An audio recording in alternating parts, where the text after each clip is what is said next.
Welcome to UTV. Bangladesh ఈ మధ్యకాలంలో అల్లర్లకు కేరఫ్గా మారిపోయింది. సో బంగ్లాదేశ్ మరో పాకిస్తాన్ కాబోతుందా అన్నంతగా అక్కడి పరిస్థితులు మారిపోయాయి. అయితే అక్కడ చాలామందికి తెలియని విషయం ఏంటంటే, ఒకప్పుడు బంగ్లాదేశ్ పాకిస్తాన్లో భాగమే. దీన్ని అప్పట్లో తూర్పు పాకిస్తాన్ అని కూడా పిలిచేవారు. ఇక్కడి ప్రజలంతా కూడా బెంగాలీ భాషలోనే మాట్లాడుతుండేవారు. కానీ అప్పట్లో ఈ తూర్పు పాక్పై పాక్ బలవంతంగా ఉర్దూ భాషను రుద్దింది.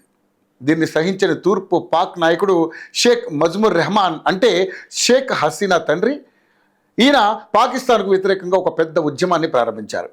తూర్పు పాకిస్తాన్ ఎప్పటికీ పాకిస్తాన్లో భాగం కాదని, ఇక్కడి ప్రజలపై పాక్ జాతీయ అహంకారాన్ని చూపిస్తోందని, అసలు తూర్పు పాకిస్తాన్లో అభివృద్ధి అనేది జరగడం లేదని, అక్కడ ఉన్న ఖనిజాలను ఉపయోగించుకుంటూ వాటిలో 10% నిధులను మాత్రమే ఇస్తుందని ఒక పెద్ద ఉద్యమాన్ని ప్రారంభించాడు.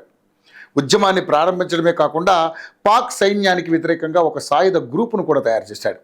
అయితే ఆ సాయుధ గ్రూపుకు ఆయుధాలు, మందుగుండు సామాగ్రి, అలాగే శిక్షణ కోసం ఈ మజ్మూర్ భారత్ సాయాన్ని కోరారు. అడిగిన వాళ్లకు కాదనకుండా సాయం చేయడం మన సంస్కృతి కాబట్టి ఈ బంగ్లాదేశ్ సాయుధ పోరాటానికి మద్దతు ఇచ్చింది భారత్. అంతేకాకుండా బంగ్లాదేశ్ రక్షణ దళాలకు సమాచారాన్ని కూడా అందించింది. అప్పట్లో బంగ్లాదేశ్లో 25% మంది హిందువులు, 65% మంది ముస్లింలు, 8% మంది బౌద్ధులు ఉన్నారు.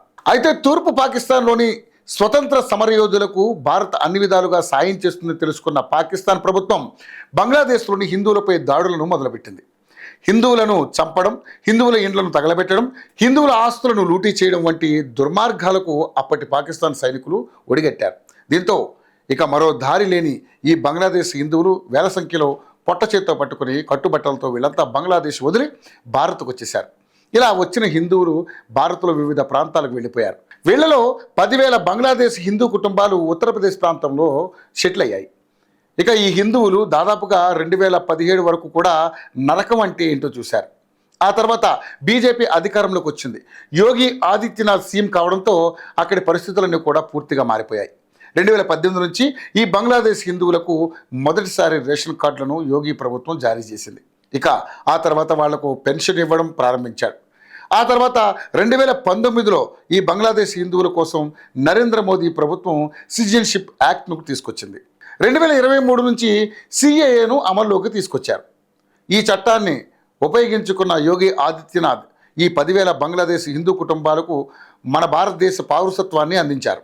అంతేకాకుండా వాళ్లకు ఓటర్ ఐడి కార్డులను, అదేవిధంగా ఆధార్ కార్డులను ఇప్పించే ఏర్పాటు కూడా చేశారు. ఇక ఇప్పుడు ఈ బంగ్లాదేశ్ హిందువులకు ఇండ్లు కట్టించుకోవడానికి ఇండ్ల స్థలాలను కూడా మంజూరు చేశారు. ఒక్కొక్క కుటుంబానికి 5 సెంట్లు చొప్పున 10,000 బంగ్లాదేశ్ కుటుంబాలకు స్థలాలను కూడా కేటాయించారు. అంతేకాకుండా వాళ్ళు తమ కాళ్ల మీద తాము నిలబడే విధంగా వాళ్ళకి వ్యవసాయం చేయడం కూడా నేర్పించారు. ఇప్పుడు ఒక్కో కుటుంబానికి 4 ఎకరాల భూమిని కూడా ఇచ్చారు. ఇదంతా కూడా ప్రభుత్వం భూమి. ఈ భూమిని వక్ఫ్ బోర్డ్ ఆక్రమించుకుంది. కానీ యోగి ఆ వక్ఫ్ బోర్డ్ నుంచి ఈ ప్రభుత్వ స్థలాన్ని స్వాధీనం చేసుకుని ఆ స్థలాన్ని కూడా బంగ్లాదేశ్ హిందూ కుటుంబాలకు వ్యవసాయం చేసుకునేందుకు అందించారు. ఇది ఎంతో గొప్ప విషయమని చెప్పాలి.